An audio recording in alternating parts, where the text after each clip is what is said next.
Here's the one setting you should always change on a Navien Tankless Water Heater when you install it. This setting is going to help your water heater run smoother and help with any temperature fluctuations due to flow fluctuations in your system. Here's the one setting you should always set on your Naviens. Press and hold the back and the menu button for a couple seconds. When it comes in, we're going to go into the installer menu. Password is 1, 2, 3, 4. Now go to your parameter settings. Go down to 11,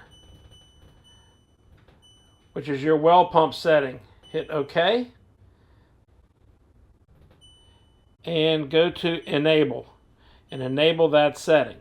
This setting helps assist with temperature control when there's water supply pressure fluctuations. What this setting is going to do for you is when your well pump kicks on and off and your pressure fluctuates up and down, it's going to help the water heater look for those fluctuations in flow and even out your water temperatures leaving the water heater. This is something that no other tankless water heater has that I'm aware of, and really helps tighten up those temperature differentials on the Navien Tankless Water Heater. Make sure you hit that subscribe button down there so you don't miss videos like this when they come out. Contact your local manufacturer's representative to get into a training class in your area. Thanks for watching. We'll see you next time.